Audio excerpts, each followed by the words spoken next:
Hello everybody, this is Friday Sews. My name's Carole, this is my channel Sew Carole, and I'm coming to you today from my lounge because my sewing room is way too messy to sort out. I've got to do a big clear up tomorrow, and bottom of the garden is too chilly.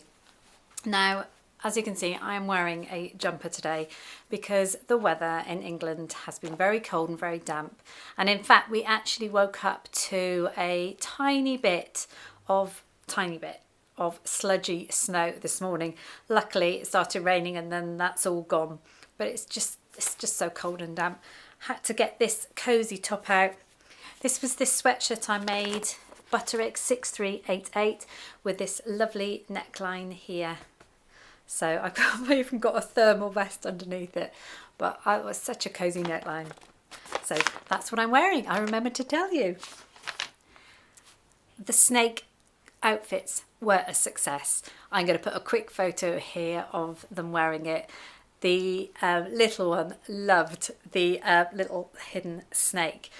And apparently my son-in-law took him to the park, and there was an old couple sat in the park, and he just kept bringing it. It was going hissing and hissing, and they just found it hilarious. So that was a definite win. I'll definitely make something like that again, but I'll just put a quick photo in anyway so you can see them wearing them. Thanks as ever to Jen for creating the hashtag Friday Sews. Now that means that we can all find everybody in the same place on a Friday, or even the weekend sometimes. If we type in hashtag Friday Sews and then change the upload date to recent, we get everybody's latest news and what they've been making. And in only a week's time, I will be meeting up with Jen and the crew. Don't forget, we're all meeting at Lakeland Expo next Friday at midday, I think. So if you're in the area, pop and say hello. I'm very excited to do that. And of course, certainly if you can't get there, we will definitely be doing some filming. I certainly will. It's going to be so exciting for me to see an American sewing exhibition. So it's going to be really good. So what have I been making this week? What have I been sewing? I had that pink fabric to make a cardigan, light cardigan, to go over my dress I made with the embroidery. And it did not turn out the way I wanted to at all. Now, it's nothing to do with the pattern because I'd had good success with it before. Simplicity 9272. Fantastic pattern. Fits me a treat. Apart from the sleeves, where I have to chop about 3 inches off because I am short, I'm only 5'2", so I had to chop a load off. It was the fabric. The fabric was horrible. It really was. It looks nice. It's very thick. It just feels cottony and raspy, and it just feels not very nice. The overall effect looks really nice, and it looks too smart it's not what I wanted. It looks more like a jacket. I did finish it with some lovely buttons. Halfway through, I was even of the impression so I abandon it because it's not what I wanted. But it probably won't go with me to Florida because I just wanted a light jacket. I mean, I will definitely get wear out of it, without a doubt. It's just much heavier and bulkier than I wanted, really. But it's all finished. I did have an utter nightmare doing the buttonholes. My machine's not that good on, even though it's only a couple of years old. It's quite a middle-of-the-range genome, but it doesn't like buttonholes. And I was trying to feed this fabric through. Now it's 2 layers of fabric and a layer of interfacing. In actual fact, I've ripped all the interfacing out because it just made it so stiff. As you can see, I did the buttonholes and then ripped it all out. But I couldn't get this thing in my machine. So I actually messaged one of the Fab Five, and Adam came to my rescue. That's Adam from Adam Sews, who knows everything. And he said, well, how about if you lift your foot of your machine a bit higher? Now, I had no idea that that was possible. I don't know if your machines do that, But certainly if you're in the position I was, give it a go. If you just lift it, so you lift it up and then I could lift it a little bit higher. Sure enough, slid underneath. So thank you very much, Adam. You saved my bacon on that one. I made another bag this week and it's a present for somebody. Out of using that New Look 6095. I made one last week, but I made another this week. I'm really pleased with it, I have to say. So, why is there's always bits on everything? So I made it out of, it's like a blue cotton canvas, so it's more rigid than the one I made for myself out of that material I had left over from the chambray embroidered dress. So it's cotton canvas and then some Rose and Hubble cotton, quilting cotton. And it's got the cardboard stabiliser at the bottom. I'm really happy with it. I'll be sad to see it go to the person I'm giving it to. Nothing is simple, is it? So I got this lovely fabric with these leaves. And I thought, great, I'm going to line it with that. But of course the leaves are all going in one direction. I thought, I can't have that. I can't have inside the bag the leaves going that way and down and up. So I had to split it in the middle and sew them together to make sure the leaves were both on both sides going in the same direction. Just one of those things.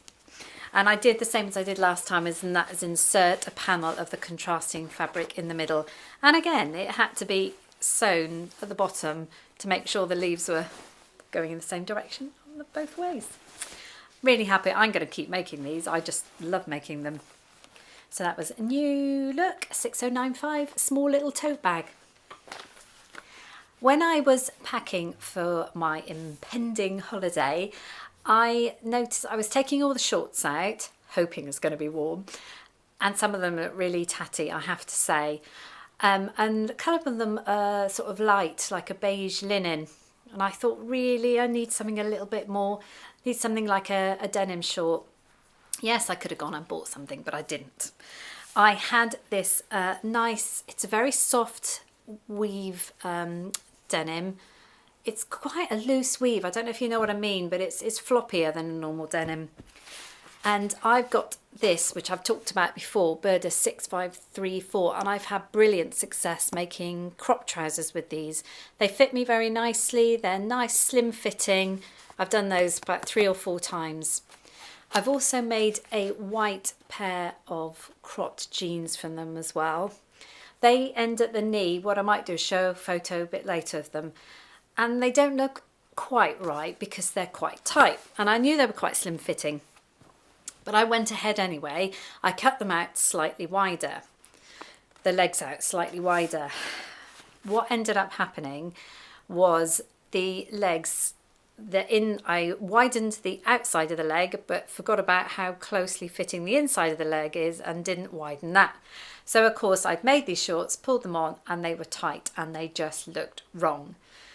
Again, I thought, do I abandon the project? No, I'm not going to do that. I'm not going to waste the fabric.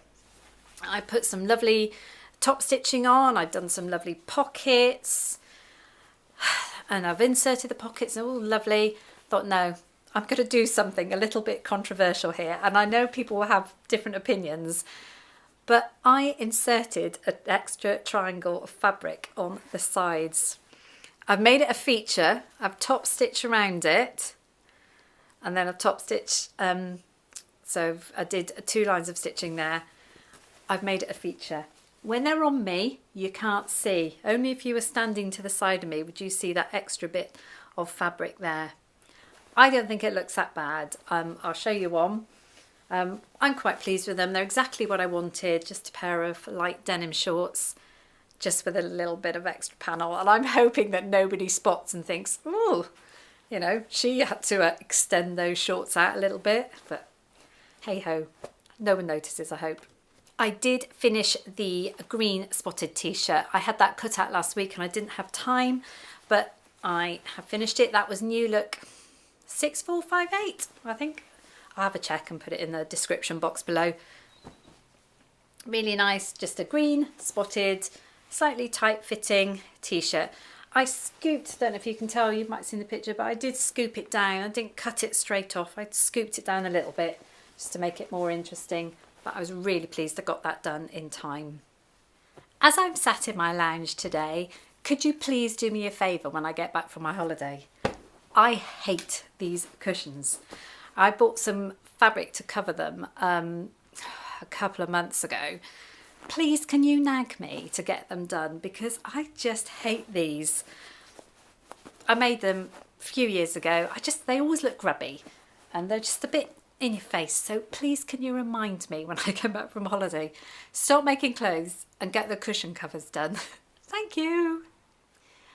I did an unboxing video at the weekend from my Beyond the Pink Door Think Pink subscription box. That came with some beautiful green fabric. Now, it was a kind of St. Patrick's Day special box this time round, and it had this lovely green fabric with this Lurex stripe in it. Now, I actually made a dress out of this same fabric. It was in like a blue purple colourway a couple of years ago. And what I found, the dress I made had a neckband, and it made it so itchy. That Lurex made it so itchy. Sadly, I never wore the dress. I think I wore it once and just couldn't wait to take it off at the end. But Andrea contacted me from Beyond the Pink Door and a couple of other viewers. Thank you so much for giving me a tip on how to get over the problem. Because initially I said, well, if I'm going to make something with this, it can't have a facing or neck facing. And I know a couple of other people have had this same issue. So I've actually found the best way to get rid of this and pull this out. I tried my overlocking tweezers, but they don't go together quite enough because they're very fine bits. So I've got these now. I might say them wrong. I think they're hemostats. I got the idea from Jen from Today in Jen's Sewing Room. She uses them for unpicking and picking threads, but they're these surgical scissors with the teeth on.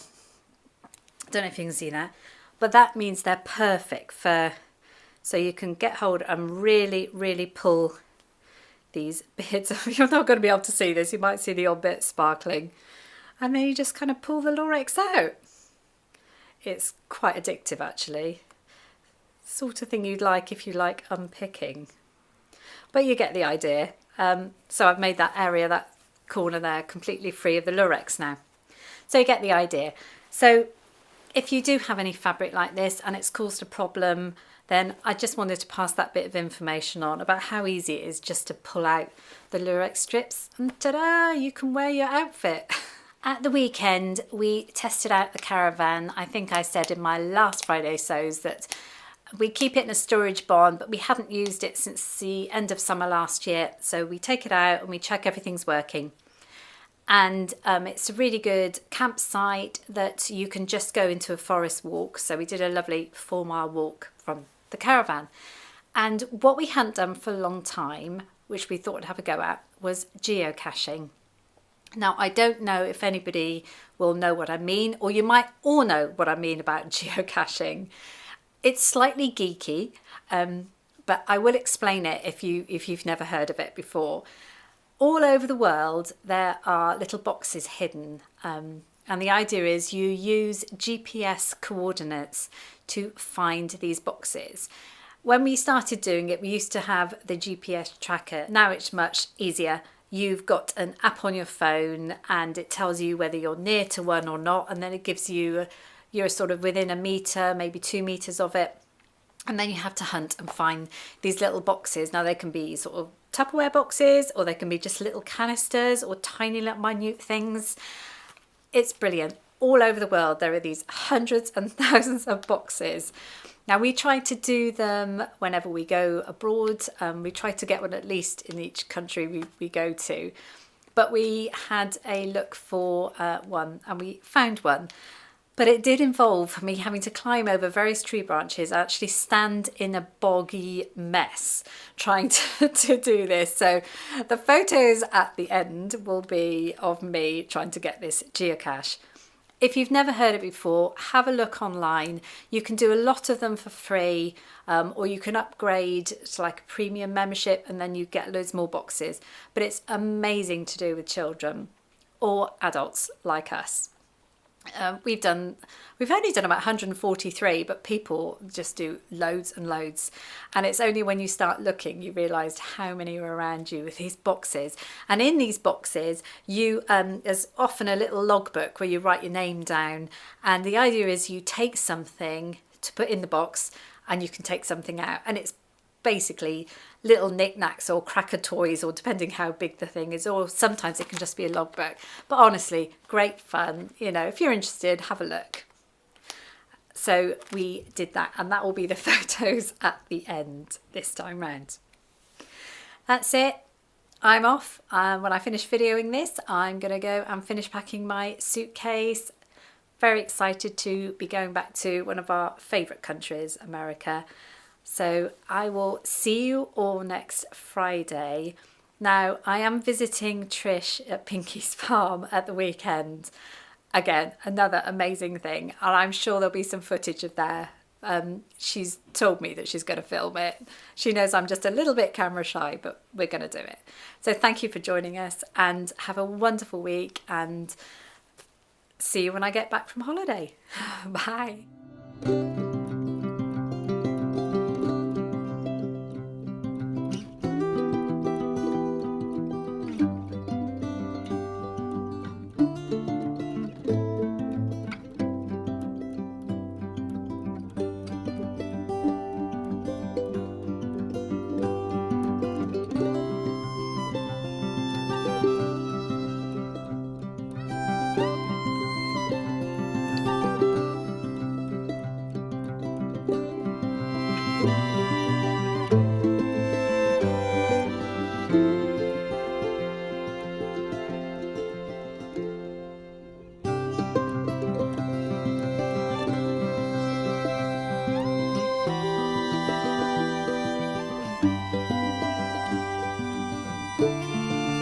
Thank you.